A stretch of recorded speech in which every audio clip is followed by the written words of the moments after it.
सिन्नर तालुक्यातील पांगरी येथे सुरू असलेल्या साखळी उपोषण तसेच आमरण उपोषणाला जिल्हाधिकारी तसेच पालकमंत्र्यांना यायला वेळ मिळत नसल्याने आता पांगरीकरांनी मंगळवारी जनावरांना सोबत घेऊन रास्ता रोकोचा इशारा दिलाय। सिन्नर तालुक्यात पांगरी येथे साखळी उपोषणाचा 12वा दिवस आहे तसेच आमरण उपोषणाचाही 6वा दिवस आहे। उपोषणकर्ते सोपन वारुळे तसेच विश्वास पांगरकर या दोघांच्याही तब्येती ढासळल्या। छावा संघटनेचे प्रदेशाध्यक्ष विलास पांगरकर यांनी दोनही उपोषणकर्त्यांची समजूत काढून वैद्यकीय सेवा घेण्यास भाग पाडले। संत हरिबाबा मैदानामध्ये त्यांच्यावर उपचार सुरू असून त्या दोघांनाही जोपर्यंत चाऱ्याचा प्रश्न मार्गी लागत नाही तोपर्यंत वैद्यकीय सेवा घेणार नसल्याचं सांगितलं। मात्र विलास पांगरकर यांच्या आग्रहास्तव त्यांनी वैद्यकीय तपासण्या करून औषधोपचार घेतले। मात्र दोघाही जणांच्या उपोषणाला पाठिंबा असून सकाळपासून सुभाष आहेर हे आमरण उपोषणात उतरले। याबाबत त्यांनी वावी पोलीस स्टेशनला तशी रीतसर लेखी निवेदनही दिले। सोमवारपासून सुभाष आहेर हे आमरण उपोषणामध्ये सहभागी होणार आहे। 12 दिवसापासून साखळी उपोषण तसेच 6 दिवसापासून आमरण उपोषणामध्ये बसलेल्या शेतकऱ्यांचा महत्त्वाचा चारा तसेच पाण्याचा प्रश्न जोपर्यंत सुटत नाही तोपर्यंत संपूर्ण पांगरीकर या आंदोलनात टप्प्याटप्प्याने सहभागी होतील। प्रशासनाने जाणून बुजून पांगरीकरांकडे कानाडोळा केलाय अशी तक्रारही यावेळी पांगरीकरांनी केली। तर शनिवारी प्रांताधिकारी शुभांगी पाटील व सिन्नरचे तहसीलदार सुरेंद्र देशमुख यांनीही या आंदोलनकर्त्यांना भेटी दिल्या। मात्र त्यांच्या या भेटीला यश न आल्याने तसेच केवळ प्रशासकीय अधिकाऱ्यांना पुढे करून हे उपोषण मोडण्याचा शासन डाव करत असल्याचंही नागरिकांनी सांगितलंय। पांगरीकर जिल्हाधिकारी व नाशिकचे पालकमंत्री दादा भुसे जोपर्यंत या ठिकाणी येऊन लेखी देत नाही तोपर्यंत हे उपोषण थांबविणार नसल्याचाही पवित्रा घेतलाय। प्रांताधिकारी यांनी पालकमंत्री दादा भुसे यांच्यासोबत दूरध्वनीवरून संपर्क केला असता पालकमंत्र्यांनी मला तेवढंच काम आहे का अशा भाषेमध्ये पांगरीकरांना उत्तर दिले। यामुळे आता पांगरीकरांचा पारा आणखीच वाढलाय।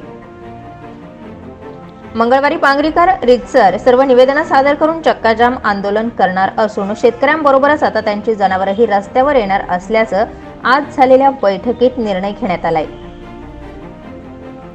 12व्या दिवशी उपोषणस्थळी मार्गदर्शन करताना पांगरी येथे चाऱ्याअभावी जनावरे दगावताय। मात्र वैद्यकीय विभागाचे अधिकारी खुर्चीत बसून वयोमानाने जनावरांचा मृत्यू झाल्याचं सांगताय।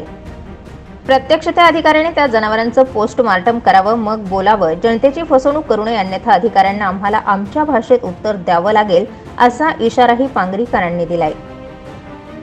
महाराष्ट्रामध्ये साताऱ्यात जर चारा मिळतो तर नाशिकमध्ये का मिळत नाही? जनावरांच्या चाऱ्यासाठी आता संघर्ष करून रस्त्यावर येऊन चारा घेतल्याशिवाय शेतकऱ्यांचे उपोषण थांबणार नाही असा इशाराही पांगरकर यांनी दिलाय। एकूण 41 गावांचा चाऱ्याचा प्रश्न निर्माण झाला असून संपूर्ण गावांची भूमिका एकटे पांगरी गाव निभावत आहे। 2 दिवसांपूर्वी ज्या शेतकऱ्यांनी चाऱ्यासाठी आवाहन केलं त्या शेतकऱ्यांच्या गायी मृत्यू पावल्या। शेतकऱ्यांना त्वरित नुकसान भरपाई मिळावी व वैद्यकीय अधिकाऱ्यांनी प्रत्यक्ष जागेवर येऊन पाहणी करावी अन्यथा या भागातील शेतकरी आक्रमक स्वरूप घेतल्याशिवाय राहणार नाही असा इशाराही वैद्यकीय अधिकाऱ्यांना देण्यात आलाय।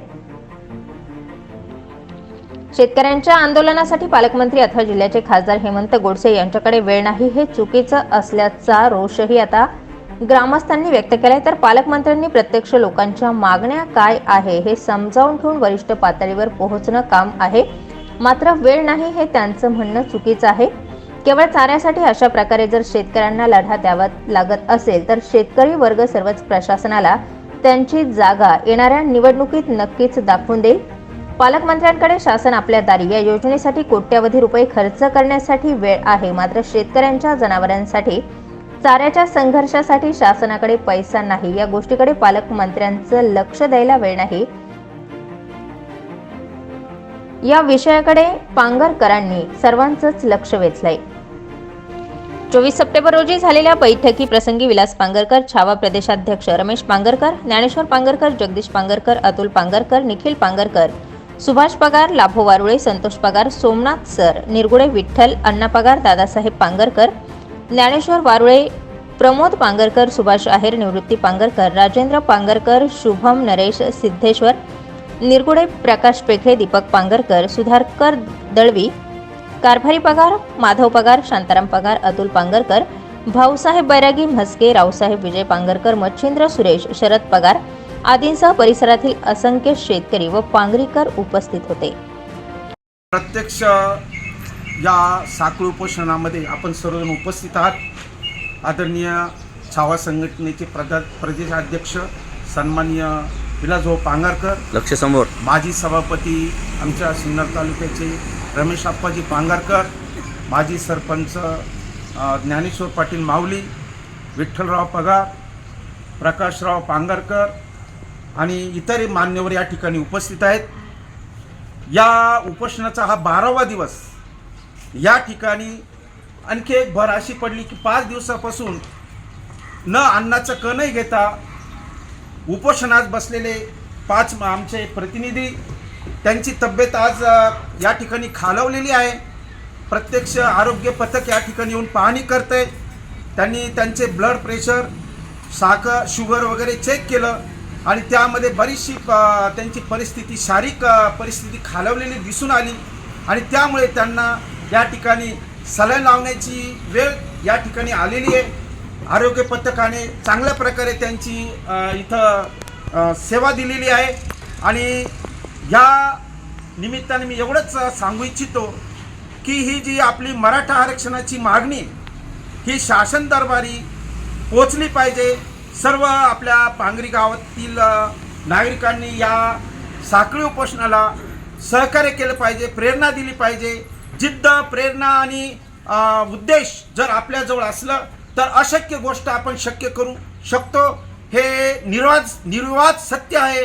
तर या निमित्ताने मी एकच माझं मत मांडू शकतो की हा आपला या साखळी उपोषणाचा हा जो आपला या ठिकाणी ही प्रेरणा निश्चित आपल्याला विजय मिळवून दिल्याशिवाय राहणार नाही, असं मी या निमित्ताने माझं मत व्यक्त करतो.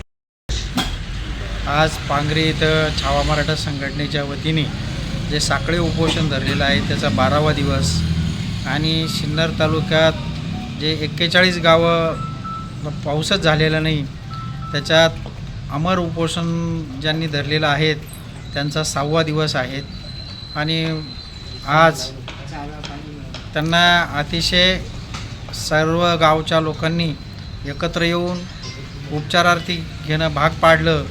त्यांनी पाणीसुद्धा सोडलं होतं, अन्नाचा त्याग केला होता, तरीसुद्धा पालकमंत्री, कलेक्टर, प्रशासन ज्या पद्धतीने जागं व्हायला पाहिजे ते झालं नाही आणि पालकमंत्र्यांना आपल्या दुष्काळी भागात यायला वेळ नाही.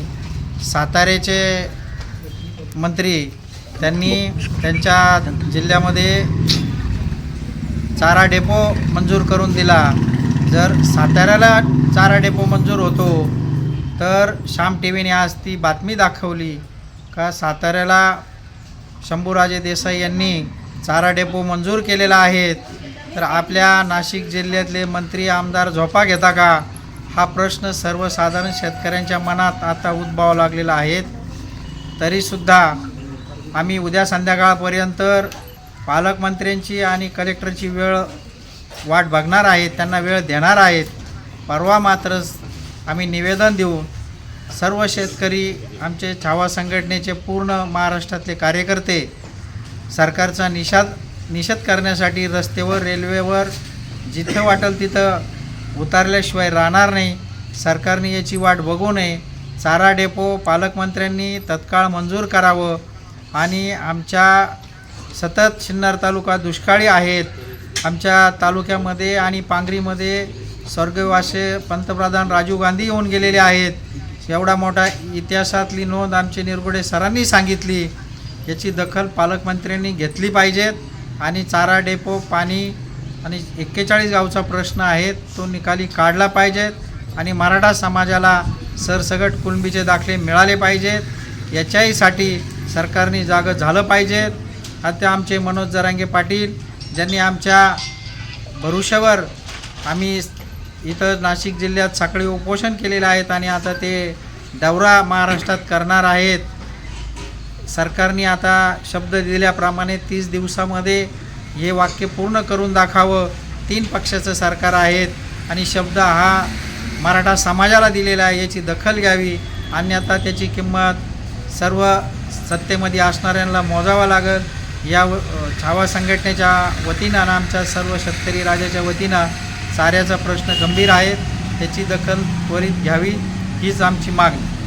आपल्या पांगरी बुद्रुक या गावामध्ये 13 सप्टेंबरपासून साखळी उपोषण सुरू केलं आहे आणि त्याचबरोबर 6 दिवसापासून विश्वासभाऊ पांगारकर आणि आपले ज्येष्ठ नेते सोपन काका वारोळे वय वर्ष 75 हेही आमरण उपोषणासाठी बसले आहेत.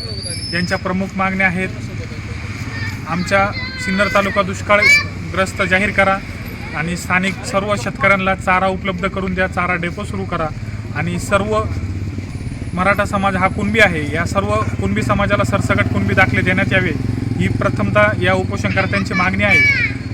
आणि आज 12 दिवस झालेत. 12 दिवसात स्थानिक प्रतिनिधी माणिकराव कोकाटे असतील, आमदार माणिकराव कोकाटे असतील, माजी आमदार राजाभाऊ वाजे असतील, जिल्हा परिषद सदस्य सीमांतनी कोकाटे असतील, युवा नेते उदयभाऊ सांगळे असतील, त्याचबरोबर विविध पदाधिकारी आणि नाशिकचे माजी सभागृह नेते दिनकर अण्णा पाटील यांनी उपस्थित राहून पाठिंबा जाहीर केला. त्याचप्रमाणे स्थानिक निफाड शाखेचे DYSP हे या ठिकाणी येऊन भेट देऊन गेले. तसेच वावी पोलीस स्टेशनचे PSI चेतन लोखंडे साहेब यांनीही या उपोषणासाठी वेळोवेळी सहकार्य केलेलं आहे. परंतु या ठिकाणी प्रांत मॅडम हेमांगी पाटील येऊन गेल्यात, तसेच सिन्नरचे तहसीलदार सुरेंद्र देशमुख येऊन गेले. पण या लोकांनी कुठलाही शासन दरबारी आपल्या उपोषणाचा पाठपुरावा केला नाही आणि पाठपुरावा न केल्यामुळं या उपोषणाच्या ज्या उपोषणकर्त्यांच्या ज्या मागण्या आहेत त्या मार्गी लागत नाही आहे. लवकरच या उपोषणकर्त्यांनी या मागण्या जोर धरून रस्त्यावर उतरण्याचा निर्णय घेतलेला आहे. जर या शासकीय अधिकाऱ्यांनी या मागण्या पूर्ण नाही केल्या तर लवकरच जरांगे पाटलांच्या मार्गदर्शनाखाली व आपल्या छावा संघटनेचे प्रदेशाध्यक्ष विलासभाऊ पांगारकर यांच्या मार्गदर्शनाखाली समृद्धी महामार्ग असेल, नाशिक शिर्डी हायवे असेल आणि रेल्वे असेल, सर्व ठिकाणी एकाच टायमाला रस्त्यावर उतरण्याचा 41 गावांनी निर्धार केलेला आहे. यावेळी काही जनावरं ग्रामस्थांनी केलेला आहे. लवकरच चारा डेपो सुरू करावे आणि पाणी प्रश्न मार्गी लावा यासाठी हा निर्धार आणि हे आंदोलन चिघळण्याचा प्रयत्न होणार आहे.